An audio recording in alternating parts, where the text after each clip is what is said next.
right about now. Good evening. Hello, hello. Hello, Internet.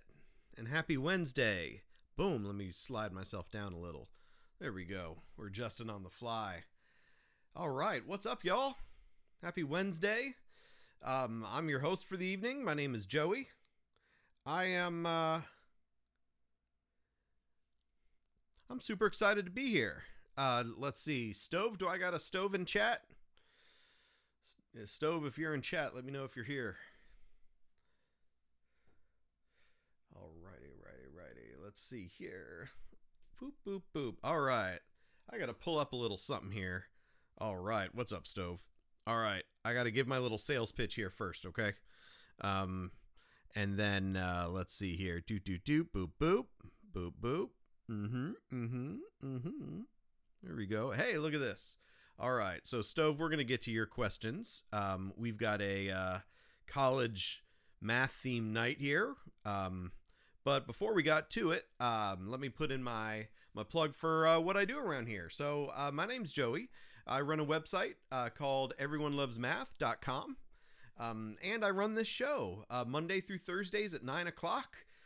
Right now, it's hop on in, and if you got math questions, ask them, and I got you. I've been an educator for over 2 decades.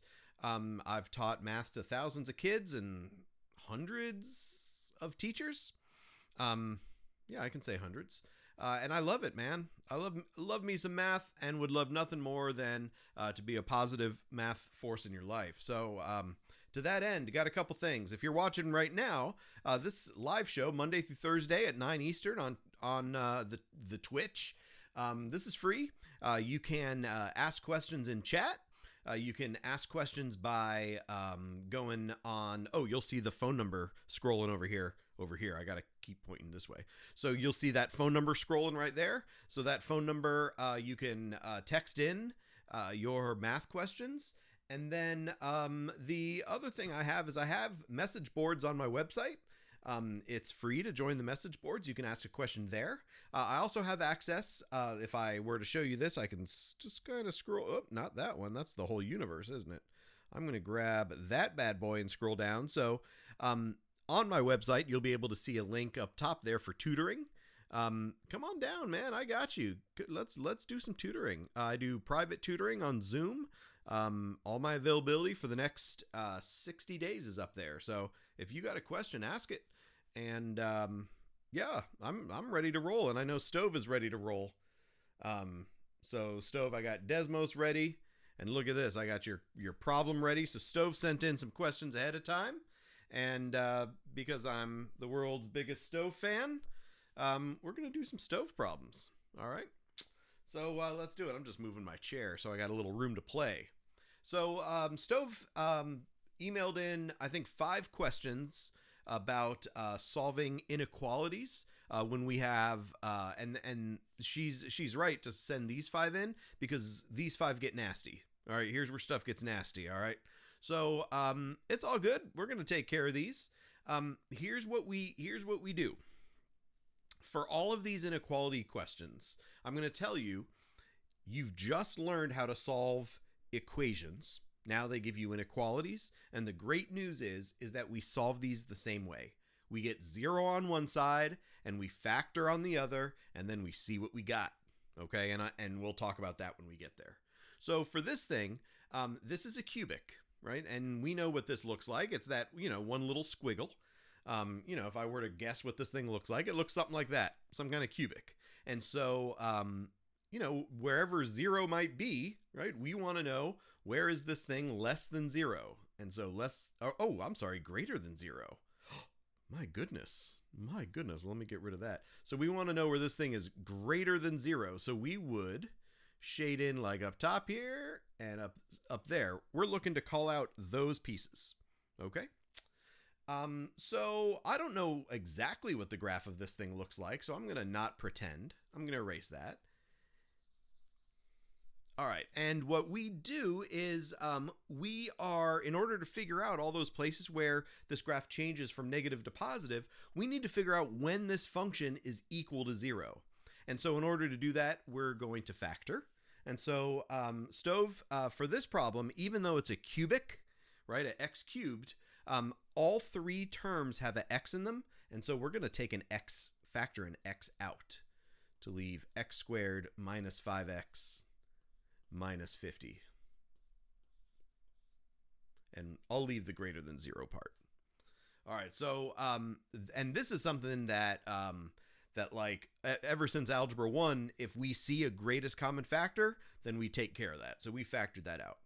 All right, up next, we're going to factor what's inside the parentheses. And this is just going to be a quadratic. And Stove, just to save time, I'm going to kind of do this the quick way, because I know that if I gave you more time, you could do this the real way. All right, for those of y'all watching, Stove and I are down. We've been down for a long time. All right, so we need to multiply to get negative 50, and then we need to add to get negative 5. So negative 10 and positive 5 are going to do it for us. All right. So Stove, I have full confidence that you could have gotten there by factoring, because we've done it before, so I'm not going to make a big deal about it.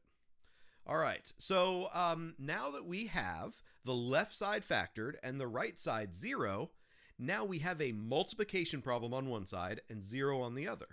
This is going to tell us when the left side actually equals 0, so that we know when does it go from negative to positive or positive to negative.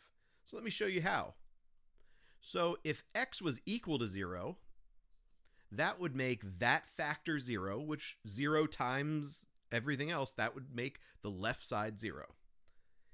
If x was equal to 10, that would also make the left side 0, because we'd have 10 minus 10, right? 10 minus 10 is 0, times whatever is 0. And then here we would have x equals negative 5, because negative 5 would make that third factor 0. All right, so this is, again, a continuation of some work that Stove and I were doing a couple days ago. But now that we have these spots where the x's that make the left side equal to 0, now we're going to be able to do what we used to call back in my day a sign chart. I think they still do it. So I'm going to make like a really lazy number line. I'm going to put negative 5, 0, and 10 on my number line. And what we're going to do is we need to figure out for, so these are the places where the left side actually equals 0. And so if we put those on, this breaks the number line into 4 sections, right? We have section 1 right here, section 2 right here, section 3 right here, and section 4 right here. And so what we need to do is we need a way to test if this function is positive or negative in each of those regions. So let me show you. Oh my goodness. I thought I was being slick. All right, now I really am being slick. All right, so let me show you how we like to do this. The mathematician, I remember loving this. So over to the side, I'm going to put the 3 factors, x minus 10, and x plus 5. And then we're going to go through, this is going to take just a second, but we're going to go through and test each of those factors in each of those intervals and figure out if those factors are going to be positive or negative in that interval. Let me show you. All right, so we're going to start with, let's start with x plus 5, right? X plus 5 is here. All right, and let's say I wanted to pick a number in this interval over there. So maybe I'll pick negative 7, right? Maybe that's my test number. Negative 7 certainly to the left of negative 5, so that'll give us some information. So negative 7, if I put negative 7 in for x right here, negative 7 plus 5 would be negative 2. But for the purposes of this problem, all I care about is that it would be negative. All right, that might not seem like a big deal, but let me show you where I'm going with this.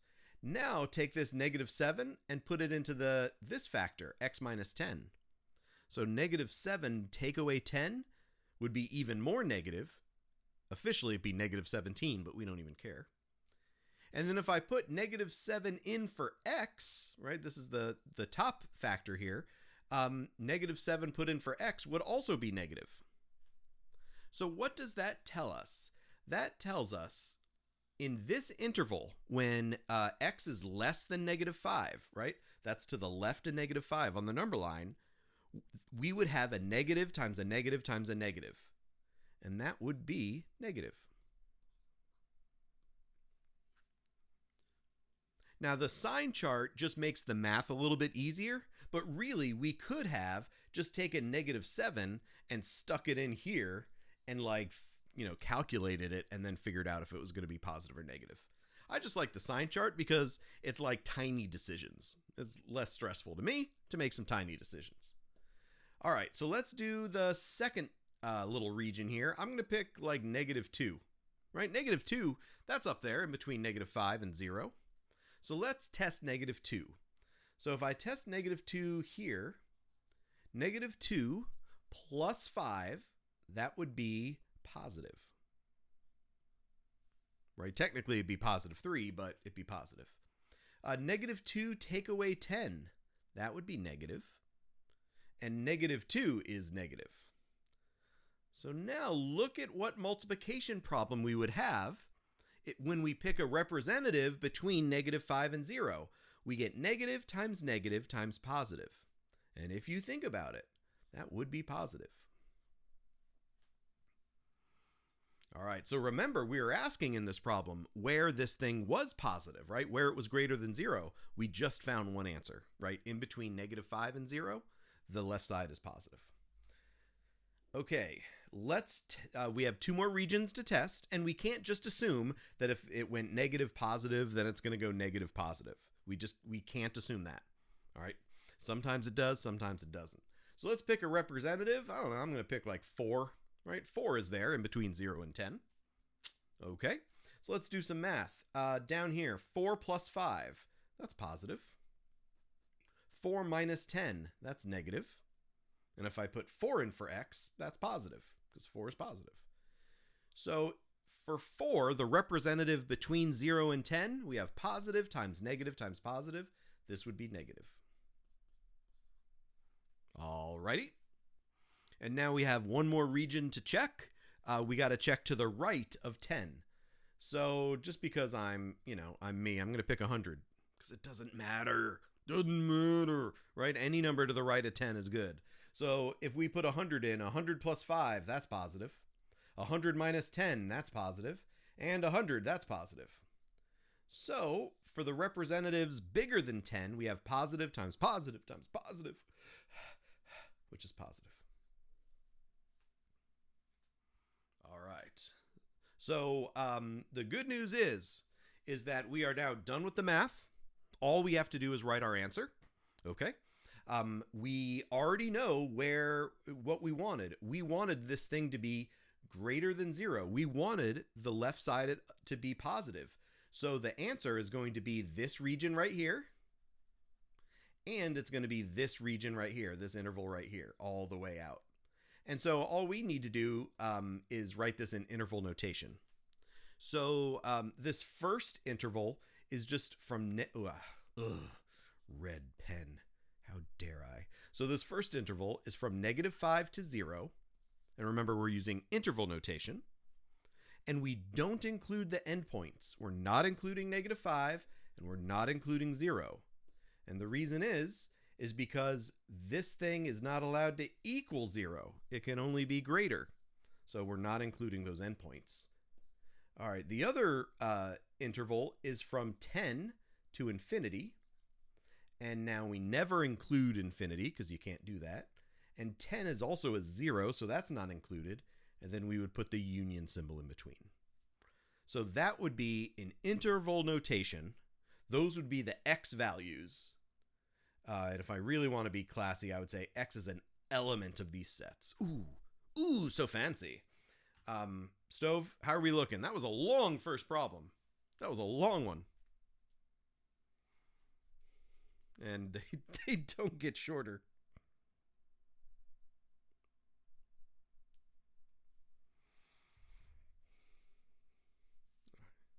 Yep, good, feeling good. Yep, excellent, excellent. Yep, I'll make you feel worse by like the next problem or something. All right. All right, I'm going to move on. Stove, if you need these notes, just let me know. Text me and I'll send you these notes, okay? All right. So, next up. This is x to the fourth is greater than 256. All right, x to the fourth is greater than 256. Here's what we got a little bit of an alarm going off, Stove. Little bit of an alarm. Not gonna lie, little alarm. So the alarm here is we don't have 0 on the side. And Stove and I have done quite a few of these, and every single one has had 0 on a side because there's some really easy math to do when 0 is involved. Not easy math to do when 256 is involved. So the very first thing we're going to do for this one is we're going to rewrite this bad boy. We're going to write this as x to the fourth minus 256 is greater than 0. So Stove, what I did there is I just subtracted 256 on both sides. All right. So up next, now we need to factor what's on the left. So you might look at this thing and start freaking out, like, how in the world do we factor this? But I will tell you, this is, whenever you see a problem like this, the math book is trying to help. This is a difference of two squares. This is, I could rewrite this. This is, let me get my marker. This is x squared squared. That's what x to the fourth is. It's a difference because there's a minus. And then 256 is 16 squared. So what we really have is a difference of two squares. And whenever you think you might be dealing with a difference of two squares, again, that's trying to save you some time because we can factor this pretty quick. This would be x squared plus 16 times x squared minus 16 is greater than 0. All right, so there's that difference of two squares pattern of the like a squared minus b squared is a plus b times a minus b, right? That thing. All right. And of course we're not done. Of course there's more to factor because, well, let me be honest with you. X squared plus 16, that's a dead end because that's a sum of two squares. And if you've gotten yourself to college algebra, you know there's no pattern called sum of two squares. So this one is actually done. The only way to get zeros here are with imaginary numbers, and that ain't the chapter we're working in, cuzzo. So we're just going to leave that one. All right, so I'm going to drop it down for the next step. And if you look at this. I heard you liked difference of two squares, so I put difference of two squares inside your difference of two squares. X squared minus 16 is x plus 4x minus 4. For the exact same reason, right? It's x squared minus 4 squared. So we factor that one. All right, thank you, difference of two squares. Okay, now where we're at, we now have the left side factored. So the left side is a multiplication problem, and the right side is 0. So what we're going to do now is we're going to look for the zeros, make that sign chart, and then tap dance our way off the screen. Okay, so let's do it. So here's what I'm going to tell you. If you set x squared plus 16 equal to 0, this actually is never equal to 0. All right. The only way if you solve it, you end up square rooting a negative, so you get imaginaries. And like I said, that was last chapter. Unless they tell you to use imaginary stuff, stay away from it. All right. Well, this one, what makes that 0? Well, if x was negative 4, it would make that 0. And what would make this 0 is if x was positive 4. So in this problem, we have 3 factors, but only 2 of those factors give us zeros. Fine. That means those 2 numbers are going to show up on our number line. So let's make our little number line sign graph, right? And I'm going to put negative 4 on it. I'm going to put positive 4 on it. And then I'm going to put all 3 of these factors. I'm going to put the x minus 4s. I'm going to put the x plus 4. And I'm going to put the x squared plus 16. Okay. There we go. Time for our little sign chart. Looks like I'm kind of intruding on my little x equals negative. Am I crazy enough to feel like I have to move this? Yes. Yes, I am. Okay, there we go. All right, let's boogie. Sign chart time. So we need to pick, so we know 0 happens at -4 and 4. So that means we now have our number line split into 3 intervals. We have this area right here, the area less than -4. We've got this interval, which is the interval between -4 and 4. And then this interval, which is the interval greater than 4. So again, we're going to pick a representative for each of those intervals and do the easy math of not caring what the answer is, just caring if it's positive or negative. Okay, let's do it. All right, I'll start with, let's see. Let's pick a number here. How about -10, right? -10's over there. It's to the left of -4. So what happens here? Well, if I put -10 in here, I'd have -10 minus 4, which is negative. If I put -10 in here, I'd have -10 plus 4, which is negative. And if I put -10 in here, I'd have -10 squared, that's 100, plus 16, 116. That's positive. So what do we have? Well, when x is less than -4, our representative tells us we'd have positive times negative times negative. Positive times negative times negative. That's positive. Boom. Oh, and by the way, look at this. We were looking for positive. Remember, greater than 0. So we just found one of our regions. That's awesome. All right. So now let's go in the middle. And if I'm in the middle, I'm just going to pick 0. That's in between -4 and 4. That's an easy number to plug in for x. Why not? Let's do it. So if I put 0 in, let's see. 0 take away 4 is negative. 0 plus 4, that's positive. And 0 squared plus 16, that's positive. So what would we have in between -4 and 4? We'd have positive times negative. This would be negative. There we go. And then finally, we need to pick a representative bigger than 4. So I will pick 1,000. Again, it does not matter. Any representative in this interval is going to tell us if the function is positive or negative on this interval. All right, so let's put in 1,000. 1,000 take away 4 is positive. 1,000 plus 4 is positive. 1,000 squared plus 16, that's positive. So we get positive times positive times positive. We're looking positive, baby. All right, so we go back to the function, or not the function, back to the inequality. Remember, we're looking for greater than 0. So greater than 0, that's going to happen in positive, right? That means positive. So it's going to happen in that region, and it's going to happen in this region. Those are the two regions, the two intervals, where the left side is greater than 0. All right, so let's call out these two regions using the interval notation. So this first reg goes from -infinity, because it starts all the way left, and it ends at -4. And we're putting parentheses because you can't include -infinity. You'll never get there. And we're not including -4 because -4 makes the left side equal to 0. And we're only interested in greater than.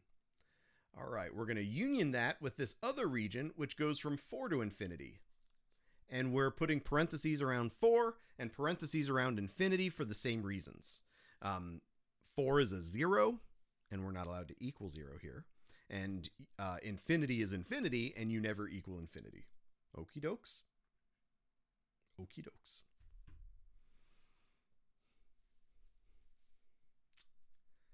Alrighty. Stove, how are we looking for that one? I feel like I'm not pausing that much, but these problems are long enough. Boom, boom, boom, boom, boom. Do, do, do, do, do, do. Do, do, do, do, do, do. I'm going to come back here for a second. I need to check. I just need to check on something. All right, let's look here. Boop, boop, boop, boop, boop, boop, doo, doo, doo, doo, doo. All right. All right. Allie, if you're viewing, what's up, Allie? All right. There we go.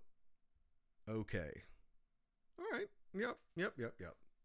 Well, they're going to mess. Oh, hang on. What just happened? Hello. Yeah, Stove, they're about to mess with you. I hate to break it to you. Yeah, but they're totally going to mess with you. Okay, so yeah, let's go back to all these wonderful questions that Stove has asked. Boom, look at us. They're messing with you. Ha-ha. Ha-ha. Stove, can you check that I copied this correctly? It was a little blurry in your email, so I want to make sure I got this right, especially with the pluses and the minuses and all that jazz.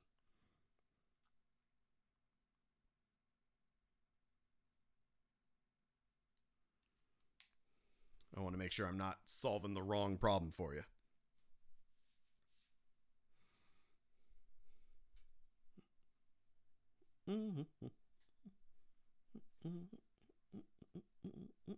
Greater than or equal to is the sign. There we go. There we go. All right. Cool. Cool. Thank you, Stove. All right. You like my little chat thingy is there now? Look at that. I am working on getting chat up and running. I need to do a little bit more work, but we're getting there. All right, Stove. So, bad news and good news, Stove. Here's bad news and good news. The bad news is this is no longer a polynomial, right? This is a rational function, which means it has like asymptotes and all that stuff, right? So that's the bad news. Here's the good news.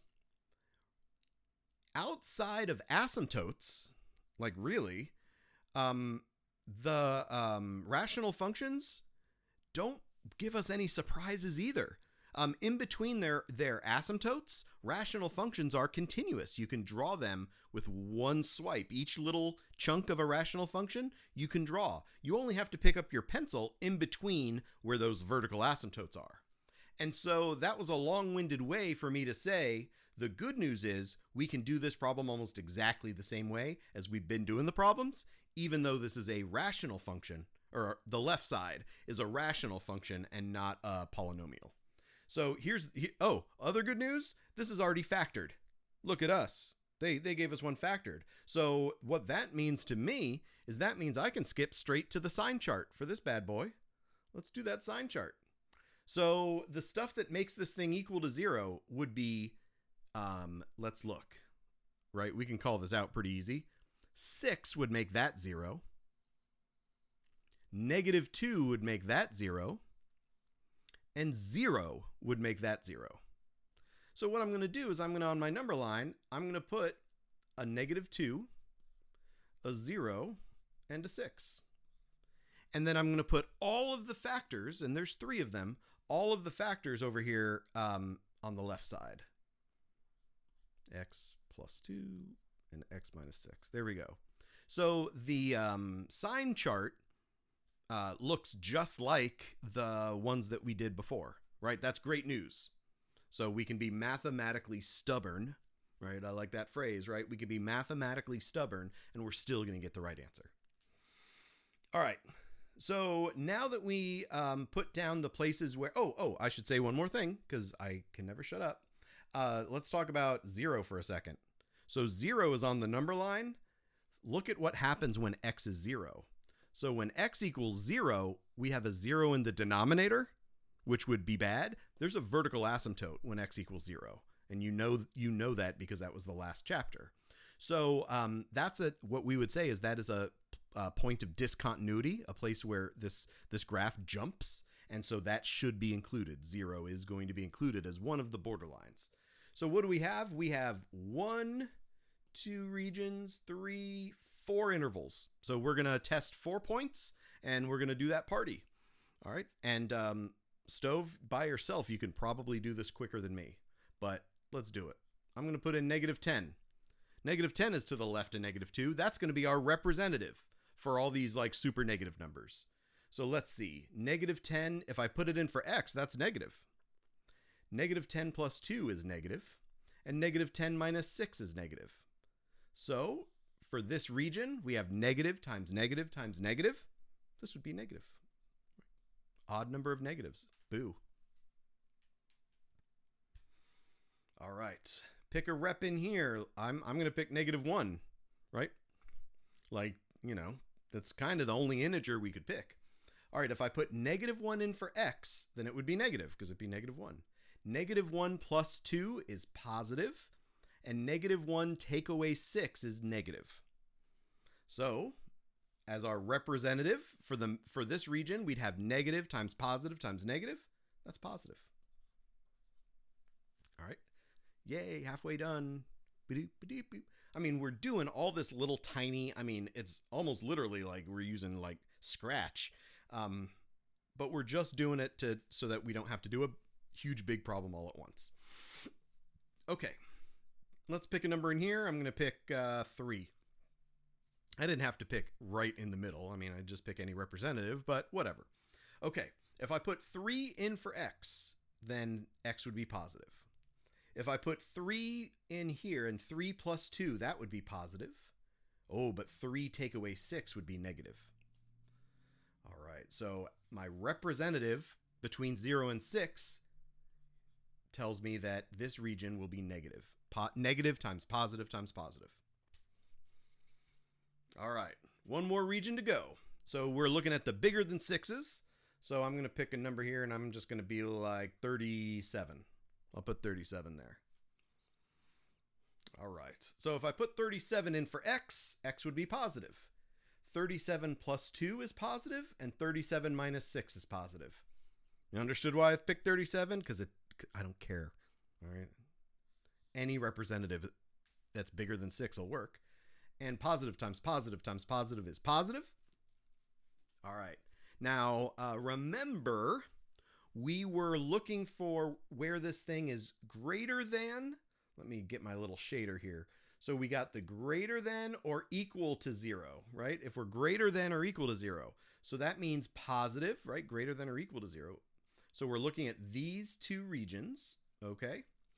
And let's just remind ourselves what I said. -2 is a 0. -2 makes the numerator 0. And in this problem, like you said, Stove, equaling 0 is okay. So when we get, and we can just make these little notes to ourselves if we want, when we get to -2, we're going to put a bracket there. When x is 0, remember that makes a 0 in the denominator, so nothing ever happens. It's illegal for x to equal 0 in this problem. So we would put an open parentheses. Oops. I liked my little highlighter. Wasn't my highlighter cute? So we can put an open parentheses right there. And then for here, 6 makes the numerator 0, and we are allowed to equal 0. So we'd put a bracket there. Oh, look at that, Stove. I'm thinking a little ways to save a little brain power. So now we can write this down pretty easy. We've done all the work, except we're writing in red pen, and I hate that. So how about we do this? Put a little bracket, -2, 0, parentheses, union, bracket, 6 out to infinity. How about that? All right.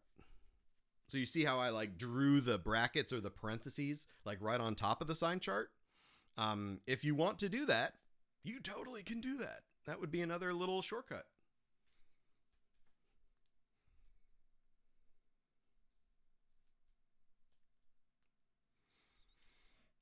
All right, I'll give you a second to digest. Yawn. Why am I yawning? I love math. Everyone loves math. I'm just checking the Everyone Loves Math hotline.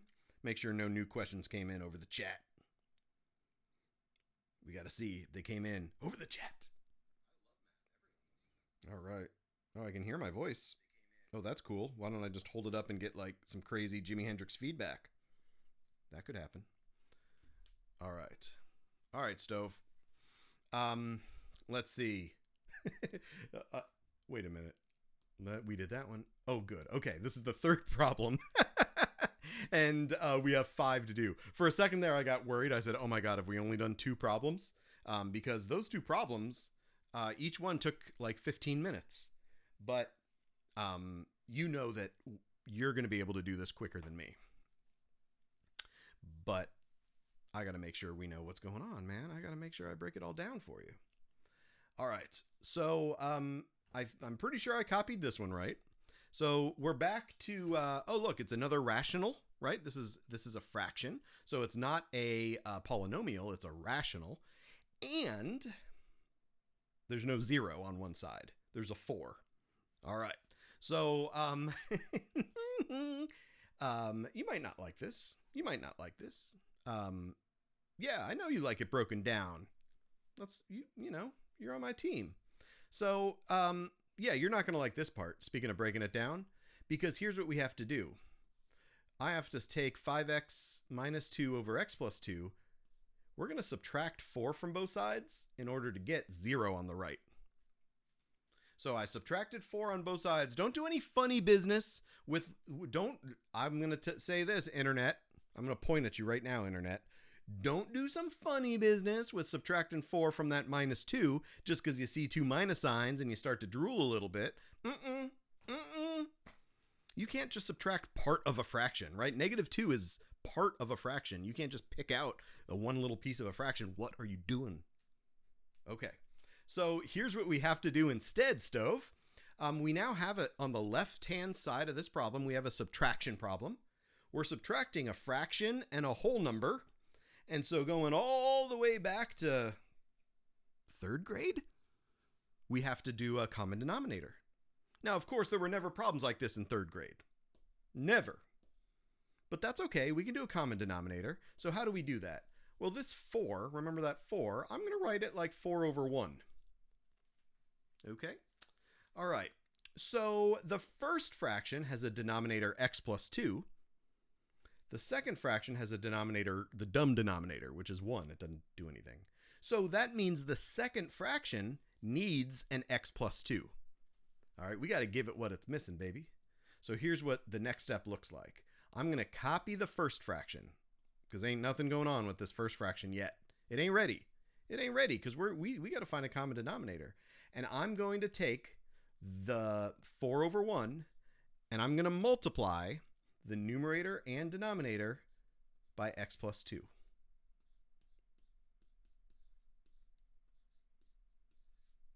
Okay. That is finding a common denominator because now the common denominator sure enough is x plus 2 and therefore we will be able to subtract these two fractions. And I know what you're saying. You're like, is that just like your way of doing it? Nah, man, this is kind of the way to do it. This is kind of the way everybody does it. So yeah, we're going to do it this way. You know, I've got my cute way of doing some stuff, but sometimes, man, you know, we just got to go with the classics. All right, so let's talk about what's going to happen. So for both of these fractions, the denominator is x plus 2. So I know that what I'm going to be able to do is I'm going to be able to subtract the two numerators and then write it over the common denominator, x plus 2. All right, just like we did, you know, 3rd, 4th, 5th grade, except, you know, insane. All right, let's take care of our numerators. So first numerator, we got 5x minus 2. Ooh, and then look what happens. We have a minus 4. So I'm going to make sure we remember that's a minus 4. And we got some parentheses, so we got some rainbow distributive property to do. Do them rainbows. All right, so, well, I made that look like vomit. This is negative 4 times x. That's minus 4x. Then we have negative 4 times 2. And that's negative 8. And we did distributive property because we need to do that in order to be able to combine all these like terms up here in this numerator, right? Every step of the way using legal math moves. All right, so if you got this far, then you know that there are some x's and some plain old numbers in the numerator. There's some stuff that combines. So let's see, the denominator is still just chilling. That's an x plus 2. I'm not going to worry about the right side because in this step, all I'm going to do is combine the stuff in the numerator. So like I have 5x take away 4x. Well, 5x take away 4x is just an x, right? It's 1x. The numbers, we have negative 2 minus 8, and that's negative 10. Okay, so all of the hard part is done. All right, let me just go back and remind you what happened here. So when we were given this problem, we were given a fraction on one side and something other than 0 on the other. So the very first thing we did, just like we've done in every other problem in this section, is get 0 on one side. Well, once we got 0 on one side, we saw that we had a fraction subtraction. So we had to do a common denominator and clean it up a little to end up here. Now you can look at this thing and see two x's right away that we would be interested in. So I'm going to go straight to the number line because it's number line sign chart time. All right, so what are the x's we're interested in? Well, one of them is -2. Now, -2 makes the denominator 0. So we know there, and doesn't cancel with the numerator, there's a vertical asymptote at -2. So that's a place where the graph explodes, right? It goes to heaven and hell. So it's going to switch from negative to positive or positive to negative or something's going to happen there. The other place that we're interested in is where x equals 10. Because where x equals 10, that would make the numerator equal to 0. 10 take away 10 is 0, and 0 divided by your mama is 0. So we're interested in -2 and +10. And so we're going to pick, that splits the number line into 3 regions. So we're going to pick our representatives, do our sign chart, and tap dance off into the sunset. All right, so we only care about 2 factors. So I put those 2 factors there. I'm going to pick another color because I like to be purty. Let's see. We need a number to the left of -2. So I'll pick -5, whatever, right? All right, let's do some math. -5 plus 2 would still be negative. -5 take away 10 would still be negative. So our representative here, for an x less than -2, we would have negative divided by negative. Remember, this is a fraction, but negative divided by negative would be positive. All right, so what that tells us is when x is less than -2, the left side of this inequality is positive. All right, so now let's pick a number in between -2 and 10. I'm going to pick the easiest number I can think of, which is 0. I love doing math with 0. Let's see, 0 plus 2, that would be positive. And 0 take away 10 would be negative. And what would we have then? We would have a negative divided by a positive, which would be negative. So our representative that I chose between -2 and 10 told us that interval is where the left side is negative. All right, finally, we should pick a number out here, which I'll just pick 50, because again, it doesn't matter, right? We just want to pick a representative from that interval. 50 plus 2 is positive. 50 take away 10 is positive. So we'd have positive divided by positive, which would be positive. Groovy. Okay, now I'm going to call it out again. This one happened to alternate positive, negative, positive. It doesn't always do that. All right, it does it often. I would say often it does that, but it doesn't always. And do not ever rely on that, okay? Because the second you rely on that, I as a teacher, I'm going to feed you the very next problem to not work like that. Okay, so going back into this problem, we want this fraction to be less than or equal to 0. Okay, so let's do a little shading. So less than or equal to 0 means negative. So we would be in between -2 and +10. Now at -2, remember -2 makes the denominator 0, and that's bad. It's illegal to make the denominator 0. So we'll put an open parentheses there. And +10 makes the numerator 0, but that's okay because 0 is allowed to equal 0. It's a less than or equal to, so there'd be a bracket. And so this basically gives you your answer, right?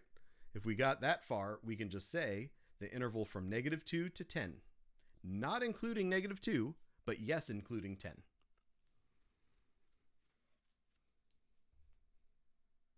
All right. So was that better or worse than you thought it was going to be? I don't know. Maybe I played it up to be too bad. You'll have to tell me.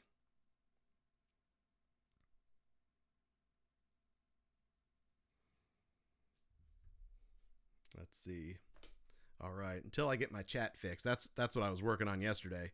Till I get my chat fixed, I just want to make sure I'm not missing anybody in the Facebook. Okay, cool. All right, groovy. All right, love it. Love it. Cool. Yeah, I know you don't like fractions, man. I know. That's all right. That's all right not to like fractions. I mean, they're not my favorite. I wouldn't say I love fractions. What's up, Zone Ranger? How are you doing? I see you, Zone Ranger. All right, Stove. Stove. You asked me one more question. And I'm here to help, man. So Stove and I are just like, this is the last question Stove asked. If there's no other questions from the chat, this will be the last question for tonight. If you got a question, put it in the chat. Put it in the Everyone Loves Math hotline that's scrolling across the bottom of the screen.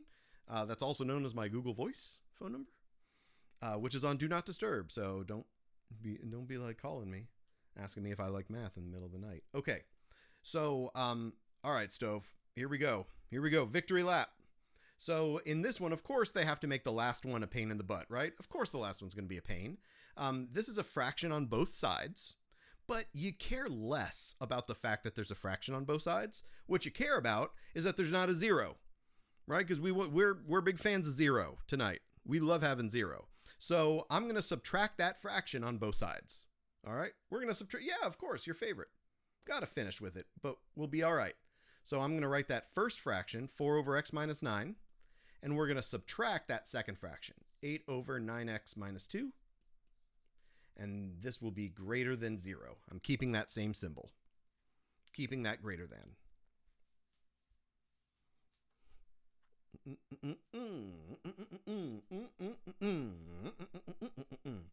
All right, Stove. So I don't want to have to rewrite this problem a million times. Oh, the 4 is a 5. The 4. Oh, the numerator here should be 5 right here. The 4. Like this. I told you your pictures were blurry on the Everyone Loves Math hotline. All right, how am I looking now? Am I big winner? Okay. Stove says I'm big winner. So I'm gonna consider that a W. All right. So Stove, this problem's a little bit more of a pain because now we have legit two fractions. So I'm just gonna do the common denominator in this step so that I don't have to recopy the whole problem a million times. All right, so here's what I'm going to do. This first fraction has x minus 9 in the denominator. X minus 9, oh, dang it, the 9 is an 8. Stove? Which one? The x minus 9 should be x minus 8? Is that what it should be? I told you to check my stuff, Stove.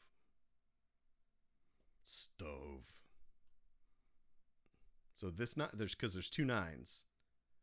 The minus 8. So it should be x minus 8 instead of x minus 9. Is that what you're telling me? I got to put these in there. Is that right? Like that?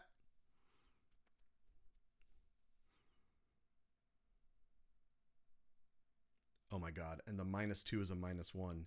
I told you, you gave me the blurriest set of problems. So how about this? Is that better? Does that make you happy, Stove? Here we go. I got all my Chathams on there. How are we looking? Yeah, man. I don't know what it is, Zone Ranger, but I think there's happy as a clam. That's what I want to hear. I think there's some thing where like people are sending me pictures, but I don't know if like they're like coming in like super low res. So I don't know if Google's doing something funky or what. All right. Anyhow, let's finish off this problem. So I packaged up x minus 8, as I was saying. X minus 8 doesn't factor. That's as simple as it's going to get. It's x minus 8. Cool. Take it. It's a win. The 9x minus 1, I'm going to put parentheses around that because that doesn't factor. You can't break that down anymore. So I'm just going to put that in parentheses, package it up. The other thing, and I should have done this with the last problem, I don't like subtracting fractions because I am terrified that I'm going to forget about that minus sign in the middle of the problem. So if you will indulge me, I'm going to make it an addition and make that a negative 8. So instead of subtracting 8, we're adding negative 8. And then that way I just feel like I have a less of a chance that I'm going to forget it. Okay. All right. So it's time for common denominator, right? We haven't even found a common denominator yet. I'm just in here babbling like it ain't 9:50 at night. So let's get to it. Common denominator. The first denominator is x minus 8. The second denominator is 9x minus 1. We said those are factored, they don't break down anymore, and they're different. So the first fraction, I'm just going to say this. The first fraction has an x minus 8 in the denominator, but it's missing a 9x minus 1. The second fraction has a 9x minus 1, but it's missing an x minus 8. So what I like to do is I like to use the pickup line that I used in college that never worked outside of mathematics, outside of finding a common denominator. But, like you walk up to a young lady and you'd be like, I know you got a man. If your man's not treating you right, let me give you what you're missing. You know what I'm saying? Let me give you what you're missing. That never worked. Never worked with the ladies. The ladies always said, not missing anything. I'm fine. Thank you. But for this particular problem, I want you to think about finding a common denominator, just like giving it what it's missing. So this first fraction is missing a 9x minus 1. We need a 9x minus 1 to have a common denominator. So what I'm going to do is I'm going to give it one. But I can't just put a 9x minus 1 in a denominator without also putting it in the numerator. All right. Again, what's up, x minus 8? Don't you wish you had a 9x minus 1? Let me give you what you're missing. Oh, yeah. Okay. Second fraction. Second fraction has a 9x minus 1. I see it, right? I can point to it. There it is. But it's missing that x minus 8. So, baby, let me give you what you're missing. Your man not treating you right. So we give it what it's missing. We multiply by x minus 8 numerator and denominator. And you know that's legal because same thing, numerator and denominator, those would just cancel out to make 1. So we didn't change this problem. We made it look worse for the time being, right? Like if we look up at it, it looks worse. But we didn't change anything about the truth of this problem. Okay. Trust me, Stove, the next step, things start to click into place. Okay? Trust me, Stove. All right, so now that we have common denominators, what we can do is we can put that common denominator in the bottom. So it'll be 9x minus 1 times x minus 8. Because we know that's the common denominator. That's what's going to be down there. As far as the numerator goes, well, take a look at what we have. We've got 9, I'm pointing, you can't see it. We've got like this 5 times 9x minus 1, right? There really should be kind of a dot right there. And we've got this negative 8 times x minus 8. So what we really have here, some more of them rainbows, right? We got to do some distributive property, hopefully combine some like terms. Stuff looks great. And we ride off into the sunset. All right, so here we go. 5 times 9x is 45x, right? 5 times 9 is 45. 5 times minus 1 is minus 5. Yay. Negative 8 times x is negative 8x. And negative 8 times negative 8 is positive 64. All right, so in that step, we just did distributive property so that we could combine like terms. Now, remember when I said I didn't trust myself with that minus sign? Remember back up here when, there used to be a subtraction symbol right here, but I changed it to plus negative 8. That's why I did it, is because after all that stuff, oh my God, I'd feel so bad if I forgot the minus sign in the middle of a problem as heinous as this. Okay. Now, just like the last problem, the numerator cleans up. We got some like terms. So I'm going to clean up the numerator, but everything else is just going to chill for a step. So I'm going to copy the denominator. I'm going to copy the greater than 0. And then for the numerator, what do we got? We got 45 take away 8. Is that 37? So that's 37x. And then we have negative 5 plus 64. That's 59. Okay. All right. Okay. Whatever. Hey, Flash, what's up, bud? Yeah, we're doing some rational functions, Flash. All right. So, yeah, like, seriously, I feel like I've made a mistake, but I don't think I have. I think these numbers are just kind of gross, man. Like, I think that's what's happening. All right. Did anybody find like these numbers feel like they shouldn't be there, but this is what it is, man. Sometimes stuff is just ugly. You know what I mean? All right. Well, let's figure this thing out. So, yeah, it is gross. It is gross, Stove. All right. So let's talk about but. Oh yeah, sweet. Yeah, Flash, if you got any questions, this is Stove's last one. So if you want to put a couple in chat, I know we're getting close to 10, but I got nothing to do. I can do a couple problems if you want to put them in chat or the hotline. Okay, so this is all factored. This numerator doesn't factor anymore. 37x plus 59, those numbers, 37 and 59 are both prime, right? So this is just doesn't break down at all. So now we can go straight to our sign chart. So I'm going to go to my sign chart. And let's see, though, what numbers do we put on this thing? So let's see. You might feel a little stuck, so we'll go up here. We know that x equals 8. X equals 8 would make that factor 0. In fact, I shouldn't say in fact and factor, but 8 would make the denominator 0, so there would be like a vertical asymptote when x equals 8. Now this one you could set equal to 0. You add 1, and then divide by 9. So this would be x equals 1/9. All right. Yeah, Flash, go ahead.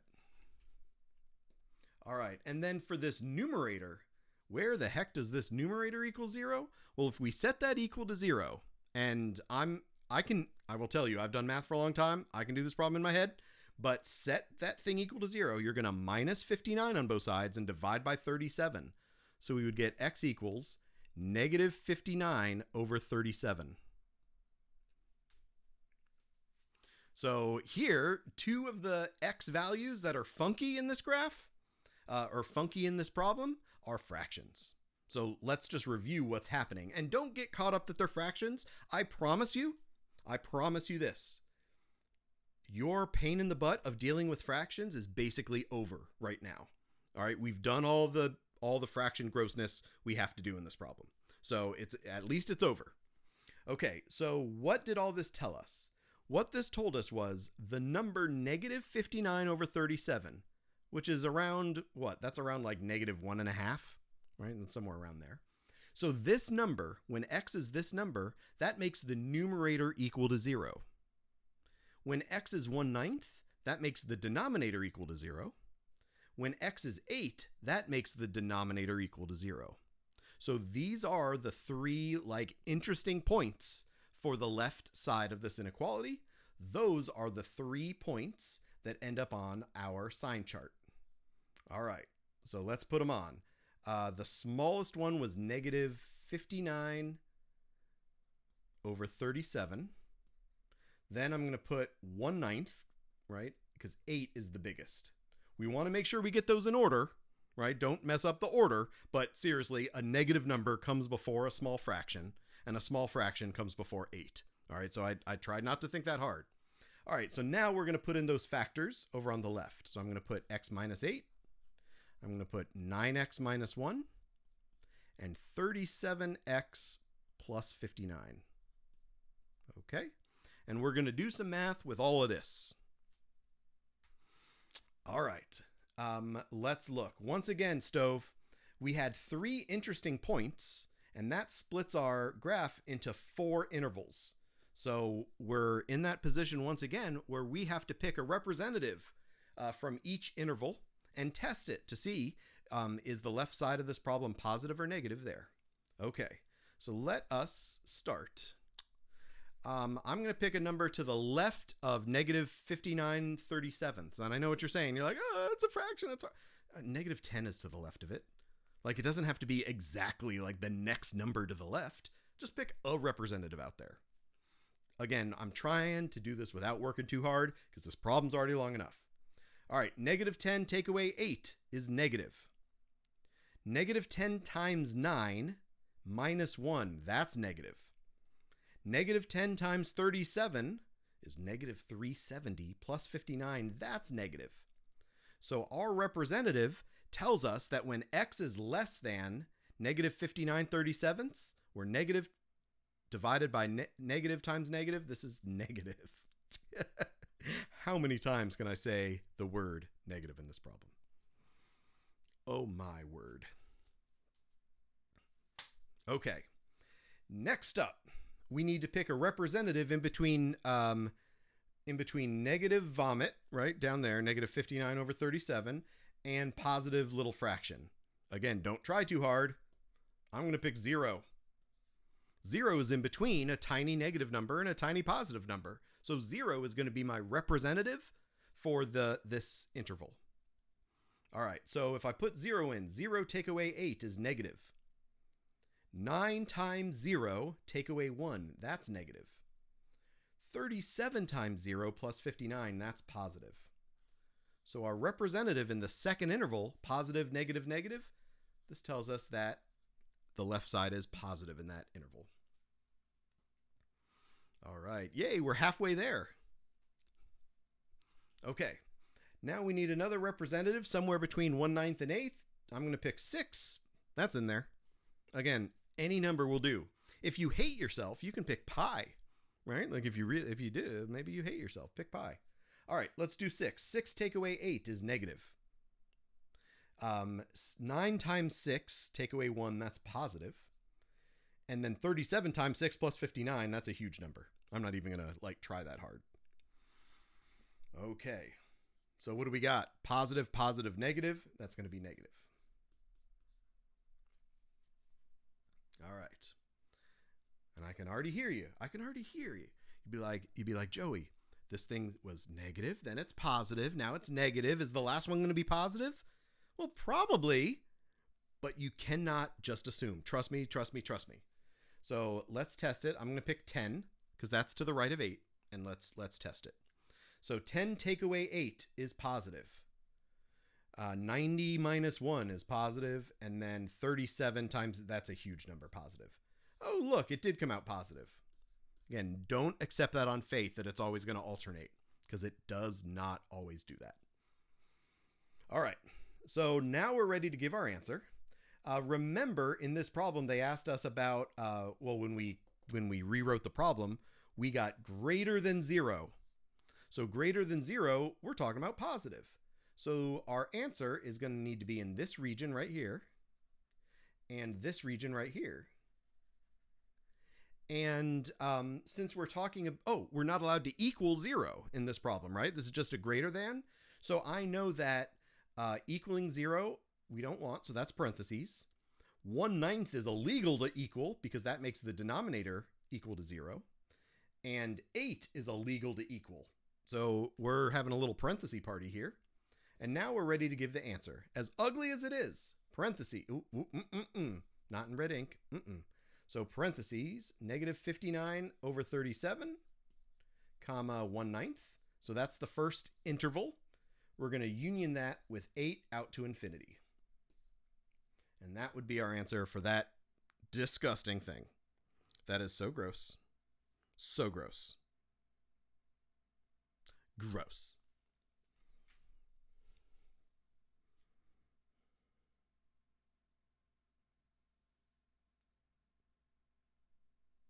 All right. How do you like that, Stove? Do not tell me you typed it in and it didn't work. Do not even tell me that. I don't want to hear that.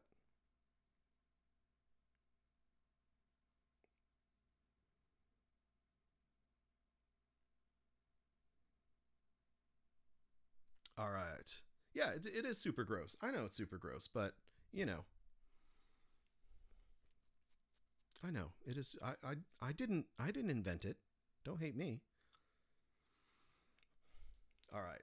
So, all right. So, Stove, I think I'm going to send you on your way.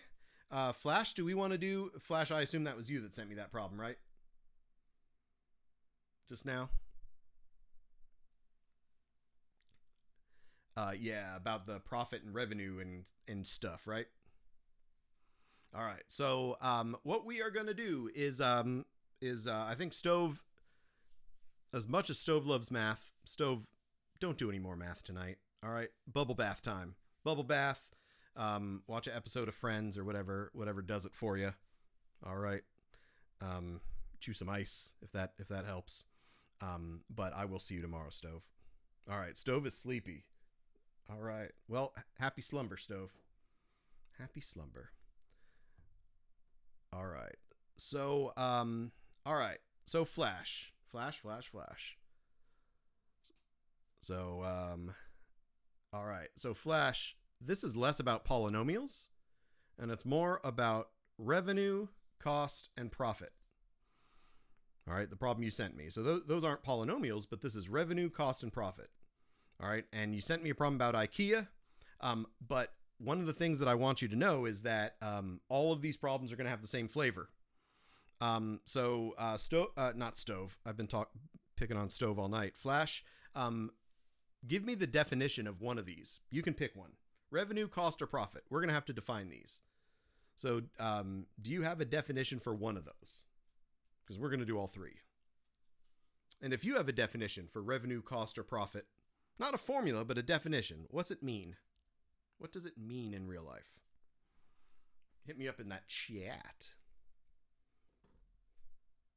Yeah, a definition. And you can put it in your own words. So like what I'm asking is in your own words, what does revenue mean? Because if you don't know what revenue means, then it doesn't matter if you get this problem right or not, because you don't know what it means. So, and you can define any of these, revenue, cost, or profit. Okay, and they have kind of particular definitions, but they also have like common sense definitions. All right, I assume it means the answer eventually, or something like the main number.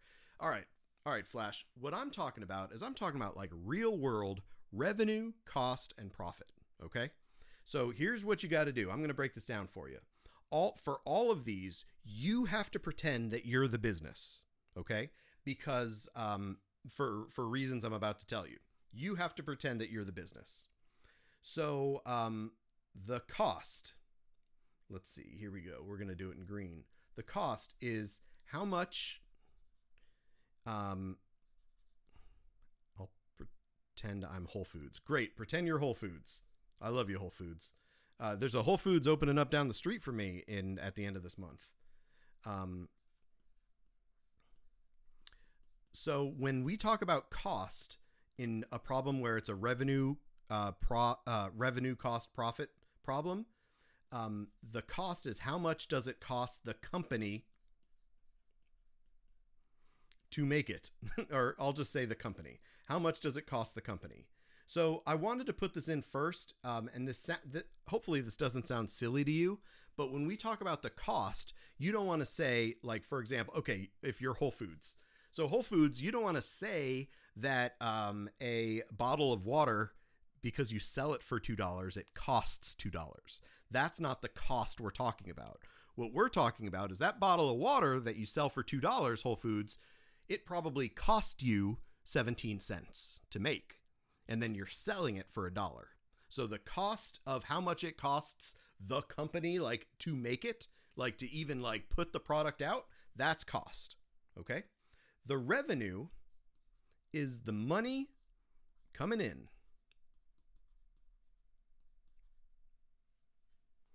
All right. So, and you have to separate that from profit. Profit is the money you keep. All right, so think about the well, let's just think about the Whole Foods thing I just said, right? So we'll take the Whole Foods example. So Whole Foods sells a bottle of water. Let's just say they're selling a bottle of water for $2, right? And let's say Whole Foods sells like one bottle of water. So they sell a bottle of water for $2. That's how much money is coming in. Right? If I go to you, Whole Foods, and I buy this bottle of water, I am handing you $2. All right. So that's the amount of money coming in.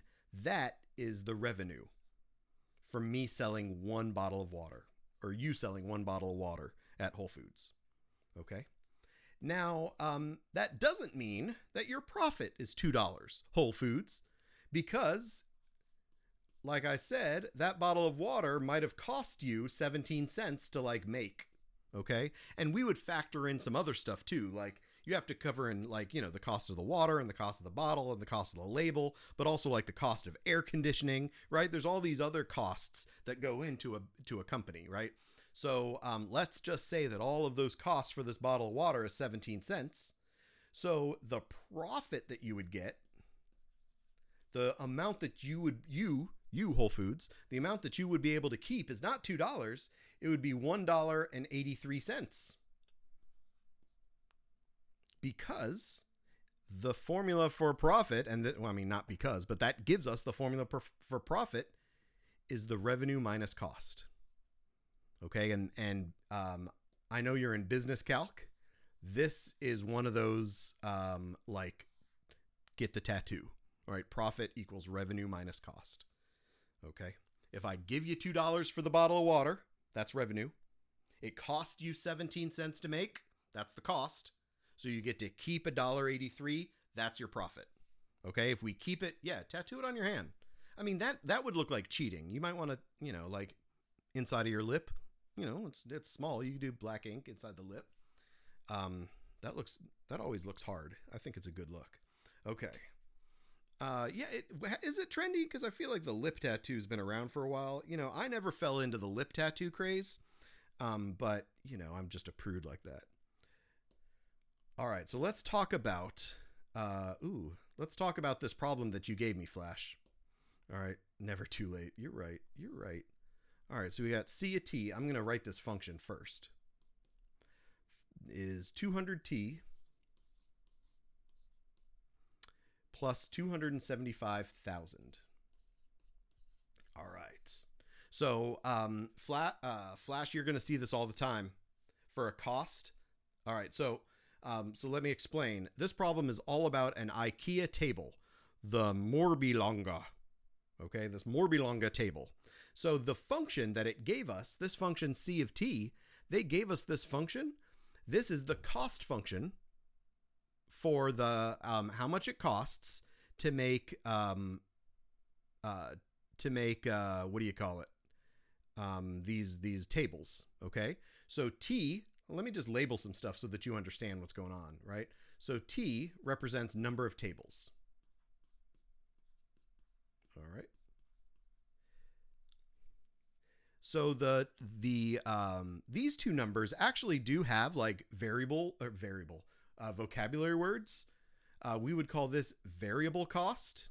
This is what we call it in like business calc. So we would call this variable cost, and this is fixed cost.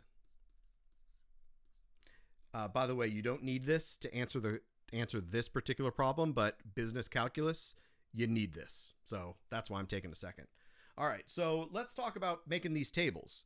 So here's what this equation tells us. If this is how much it costs IKEA for every one of these tables that, take them notes. So this is the cost function for every one of them tables that IKEA makes. So for example, if IKEA makes 1,000,000 tables, then put 1,000,000 in for T. All right, so let's talk about variable and fixed cost for just a minute. So in business, they call this one variable cost because it's right here with the variable. And this is fixed cost because it's just a constant, so it doesn't change. Okay? So let's talk about that fixed cost for a second. Remember, I just said it's a constant, it doesn't change. So that fixed cost, $275,000, that is the cost of, like, for mortgage, the cost for insurance, the cost for paying your human resources, the cost for, designing a logo, right? You design that one time and then you have that in your fixed cost. So the fixed costs are basically like the things that you need to pay just to even have a business, right? Before you even turn on the assembly line, you got to pay like $275,000 if you're IKEA just to get the assembly line fired up. Okay. Once the assembly line is fired up, that's when the variable cost comes in, because the variable cost in this problem, 200 times T, that tells us that once the assembly line is fired up, each table costs IKEA $200 to make. And that's probably $200 in materials and in labor and shipping and whatever. Okay.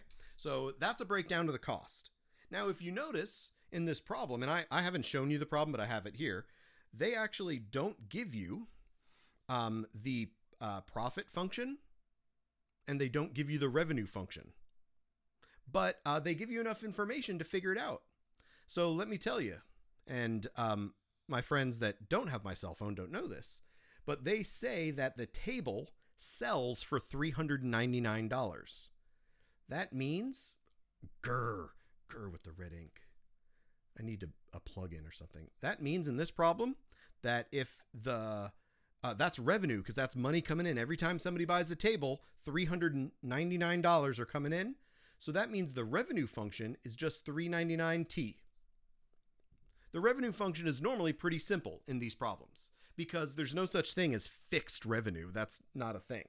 All you say is every table I make $399. So if I sell 10 tables, then the revenue is 399 times 10. That's how much money is coming in. So now it's time to do the profit. And here's where we just do profit is revenue minus cost. So it'd be 399t minus, what was that? 200t plus 275,000. There we go. Oh, look how expertly I fit that all on the screen, just barely. That was close. That was close, y'all. I got to clean up my parentheses, make them look prettier. All right. So Flash, how do you feel about that? Profit being revenue minus cost. Do you have any questions about that? Anything I can answer? You feel the best? All right. Hey, man, if you're in business calculus, business math, you got to feel good about this because you're going to be seeing these problems all the time. All right. All right, man. Let's see. All right. Oh, that message was huge. I don't. Oh, hey. Well, I'll answer that aptitude tests. Yeah. Oh, I'm taking a break to read this chat. Zek. Number 2, algebra, word problems, abstract reasoning, pattern, shape, mental arithmetic. There's a huge stigma around the test that you can't improve your score if you fail to take it again. However, I don't find. Okay. Yep. Yeah, that message was huge. So, all right. So, let me finish this problem and then I'm going to answer that question, Zach. Okay. I got you. All right. So, yeah, we're going to answer this question for Flash. And Flash, are you ready? Because we've done all the work now. So now it says, and we've done all this thinking. I love where they go in this problem. This problem is such a buzzkill because we do all this work and then it says, like literally, if IKEA manufactures and sells 0 tables, dude, IKEA does all this work and now they're going to sell 0 tables. What are they doing? Okay. So it says now IKEA is going to sell. So IKEA, I'm going to put it in red. I don't even care. I don't even care now. IKEA sells 0 tables. All right. So now we're going to talk about IKEA's, the first thing it asks is revenue. All right. Yo, we didn't even need a formula for this. Remember, revenue is the amount of money coming in. If you don't sell any tables, ain't no money coming in. You know what I mean? So the revenue is 0. Okay. Next up, they ask about the cost. So let's talk about the cost. Well, up here, if we go up here, all we really have to do is put 0 in for t because we made 0 tables. So 200 times 0 would be 0 plus $275,000. So in this problem, the cost of selling 0 tables is $275,000. Why does it cost $275,000 to not make any tables? Because they had to pay for the electricity and the plumbing and they fired up all the assembly lines and all that stuff and then made no tables. So stupid. Okay. So no money is coming in. The business had to spend $275,000. And so the third question asks about their profit. Well, the profit is revenue minus the cost. But this shouldn't be too hard to reason out either. Right? If it costs you $275,000 to do business and you never sell nothing, then your profit is negative $275,000. What a weird problem, Flash. All that work. All that work. You don't sell any tables. What's IKEA thinking? Get him out of here. Yeah, all that work. But are you cool with that? That profit equals revenue minus cost. That's the big boy. All right, that's the big boy. All right. All right, I'm going to take it back here, back to the moneymaker. Zach, if you're still around, let's talk for a sec. Yeah, plug and play and go from there. Okay, cool. So Zach, you got to take a test, huh? The test half reminds me of the test I took for enrichment in grade school. Okay, interesting. So what's my opinion on aptitude tests? So if you look at the history of aptitude tests, there is some controversy in the history of aptitude tests, especially when it comes to race. If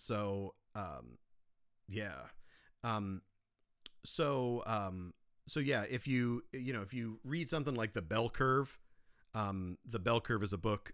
They kind of talk about why in part like aptitude tests might not be the best. However, if you're going into a competitive job and it's a requirement of the job, then it's something that you might not have a choice might not have a choice to do, unfortunately.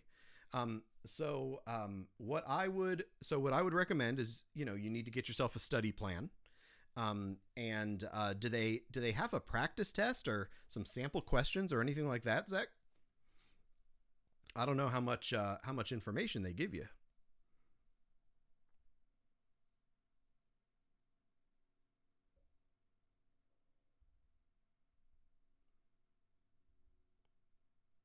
Oh, for the Air Force EDP. Okay.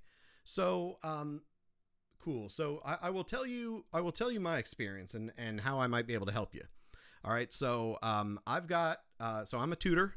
I've taught math, for a long time. I've been an assistant principal. I've trained people to teach math. I got the math thing figured out. If you ever need some tutoring, then please head to everyonelovesmath.com. And there's a link up top for, I'm trying to find it for you. There's a link up top here for tutoring, and that'll take you to my tutoring page. And once you're on my tutoring page, I have a link here to Calendly, so you can sign up for tutoring. And I do charge $50 an hour or $25 a half hour. The other thing, Zach, I'm interested in that test because I always like to hear about interesting ways that people end up needing math. So the other thing that you can do is, if you would like to, you can email me. And I don't think I have a chat link here, but my email is on my website. It's also just joey@everyonelovesmath.com. And if you email me, I'll do a little bit of research about that test, and I can see if I can point you to some ways to study for it. Okay? Because all these aptitude tests are a little bit different, but what I would hope is, if it's a test they expect you to study for or a test they expect you to prepare for, then there should be something online that tells you what to prepare. And so yeah, if you want to shoot me an email, just joey@everyonelovesmath.com. And I'd be happy to take a look at that and see what we can see. Okay. All right. Let's see.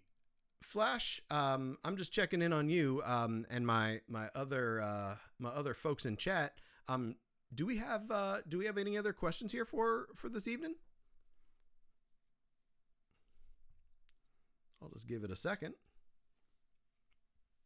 And I'm checking my little Facebook feed.